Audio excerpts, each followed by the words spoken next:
Баршаңызға сәлем, сіздермен бірге Әсем. Бүгін сіздермен оңай жасалатын, дәмі ерекше, дастарханға ұсынсаңыз таң қалып, таңдай қақтыратын, дәмі тіл үйіретін ас дайындайтын боламыз. Бұл тағамды әркім өзінің қалауы бойынша атайды. Мен естіген атаулар бойынша бүйрек нан, бәліш нан, етті бәліш деп те атайды. Егер де сіз басқаша атаумен атайтын болсаңыз, өзіңіз нұсқаңызды комментарий бөліміне жазып кетсеңіз болады. Бұл тағамның жасалуы өте ерекше, барлық қажетті заттарды описание бөліміне жазып қоятын боламын. Илеп алған ұнымыздың үстіне бір шай қасық тұзымызды салып, оның үстіне ашытқымызды саламыз. Қамырымыз жұмсақ болу үшін сары майды салатын боламыз. Осы бәліш нанына еттің сорпасынан қалған майын сүзіп алып, қатырып, осындай кез келген нан жайған кезде қосып жіберемін. Жұп-жұмсақ болып шығады. Сіздер де солай жасасаңыздар болады. Қолдың сары майын жақпай, осы сорпаның майын қосып жібердім. Енді барлығын жақсылап араластырамыз. Қолдың ұшымен ала отырып, айналдырып, жақсылап жұмсақ қамыр илейтін боламыз. Суымыз қатты ыстық та, тым қатты салқын суық та болмау қажет. Орташа температурада алатын боламыз. Біртіндеп құйып отырып араластырсаңыздар да болады.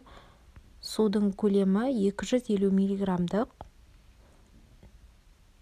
Қолға жабыспайтын, өте жұмсақ қамыр шығады. Кез келген қамыр жаяр алдын суды құйған бетте астынан үстіге ала отырып, бірден қатты елеп қажеті жоқ. Саусақтың ұшымен бастапқыда алып, ақырындап, жай күшпен араластырып, жұмсақ қамыр елейміз.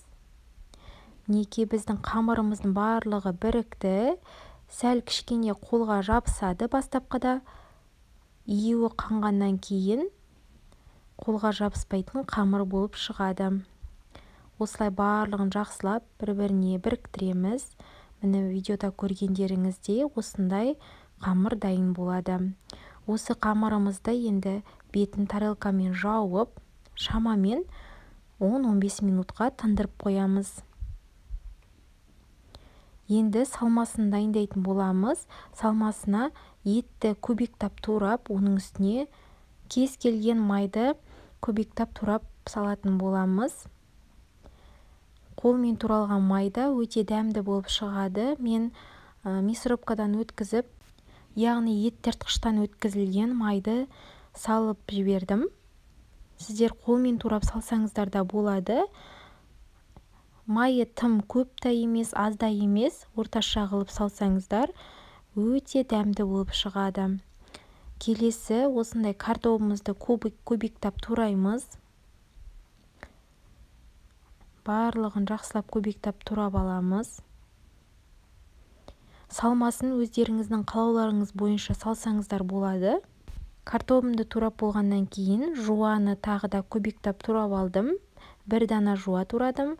Келесі қырыққабатымызды, яғни капустаны солонка етіп турап, яғни ұзынша қылып турадым. Бірден көбіктап турасаңыздар да болады. Қырыққабатымызды салу міндетті емес. Мен салмасы көптеу болсын деп қырыққабатты да қосып жібердім. Осылай солонка етіп жұқа қылып тураймыз. Тым қатты үлкен де болып кетпеуі қажет.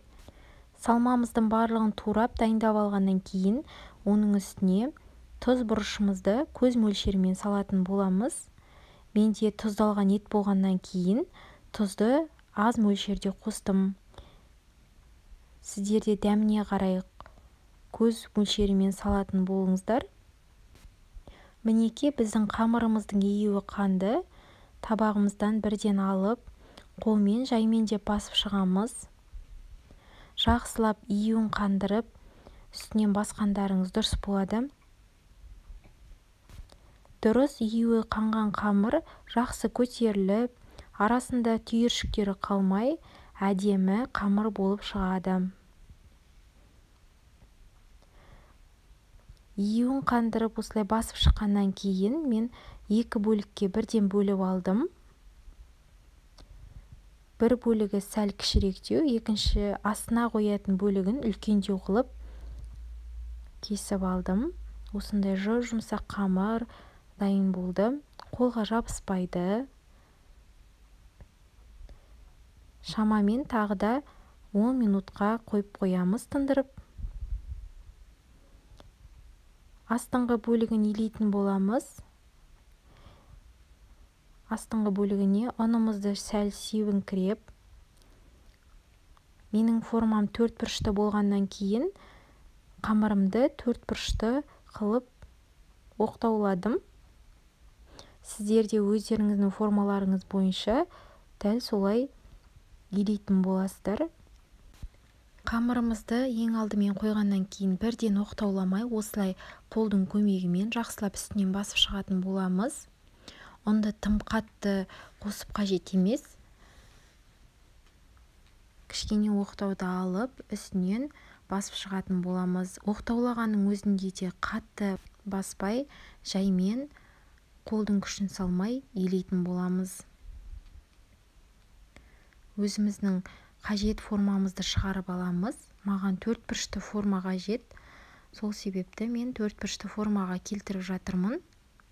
Қамырына тым көп сұйық май немесе сары майды қосып қажет емес. Себебі қатты майланып кетсе де тестаңыз майланып, майы сыртына шығып тұратын болады. Себебі біздің салмамыздың ішінде де май қосылған, сол себепті майды көп қоспау қажет. Осындай табамыздың үстіне пергамент қағазын қойып, егер сіздерде пергамент болмаса, ұнды сеуіп, осылай жайған қамырымызды орналастырып шығамыз. Шетінің барлығына біркелкі етіп орналастырып аламыз. Менің формамның размері тым үлкенде, тым кішкентайда емес, орташа размердегі форма. Пергамент қағаздың үстіне қоятын болсаңыздар, ыдыстарыңыз бір жағынан білінбейді, бір жағынан тез алынатын болады. Егер пергамент болмаса, айтқандай, ұн сепкен дұрыс болады. Майласаңыздар, ол асты жабысып, көпке дейін алынбай қалуы да мүмкін. Келесі, орналастырып алған қамырымыздың үстіне дайындап қойған салмамызды салатын боламыз. Менде салма молынан шықты. Сіздер өздеріңіздің қалауларыңызша турап, қалауларыңызша салмасын салсаңыздар болады. Көбірек салған дұрыс болады салмасын. Себебі ол піскен кезде етіміздің барлығы кішірейетін болады. Келесі беткі бөлігін елеп алдым тағы да. Шет жағына жеткізе отырып, енді бір-біріне жабыстыратын боламыз. Қаттылап бір-біріне жабыстырған дұрыс болады.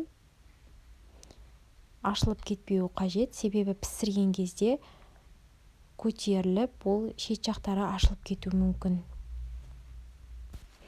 Қамырымызды бір-біріне жабыстырып болғаннан кейін шеткі бөлігінде осындай артық кішкене бөлігі қалады. Мен бұл бөліктерін алып қоямын, себебі маған бетіне әдемілеуге қажет болады. Егер сіздерде әдемілеуге уақыт болмаса, бірден шетін жабыстырып қана қойсаңыздар болады. Осылай шеткі бөліктерін алып, келесі шетін әдемілеп узорлайтын боламыз. Дастарханға ұсынған кезде де тамағымыздың әдемі, көз тартарлық болғаны да дұрыс деп санаймын. Осылай бір-біріне жабыстырып шығамын.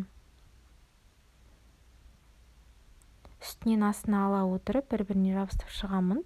Бұл тәсілді барлық қыз-келіншектер біледі деп ойлаймын.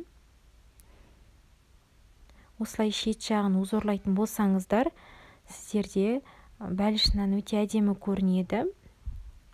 Жаңағы алып қойған нанның бөлігін оқтаумен жайып алып, осындай насаткамен узорлар жасап алып жатырмын. Мен гүлдің суретін салып қоймақшымын. Сіздер кез келген түрін жасап узорласаңыздар да болады. Егер де осы узорлаған қамырларыңыз нанның бетіне жабыспай қалған жағдайда,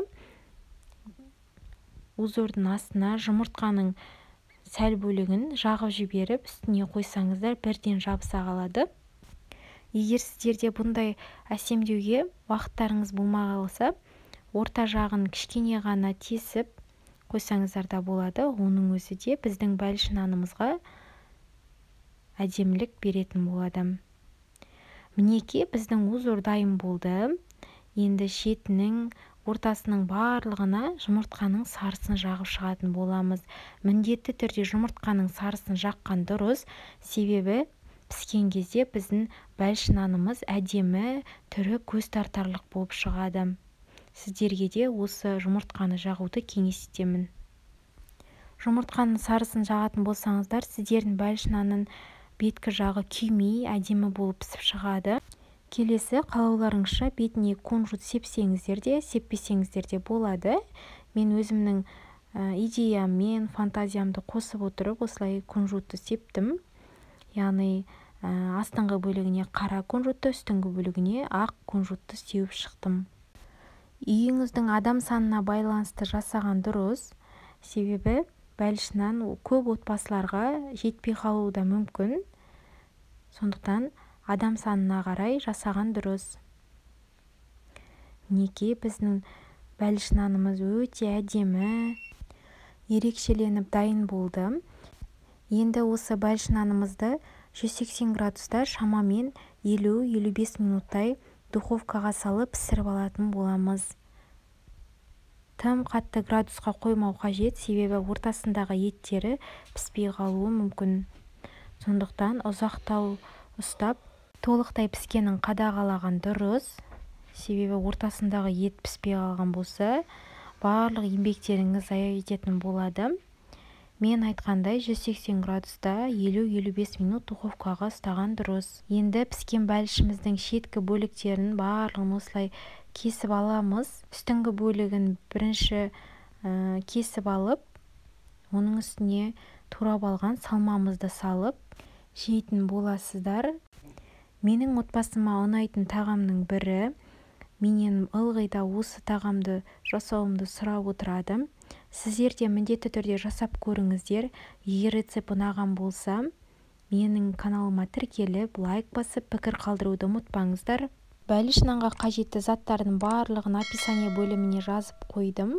Қазақша каналдың дамуына өз үлестеріңізді қосып, менімен бірге болыңыздар. Сіздерге әрдайым үй жағдайында тексерілген рецепттермен бөлісетін боламын. Назар салып тыңдағандарыңызға рахмет.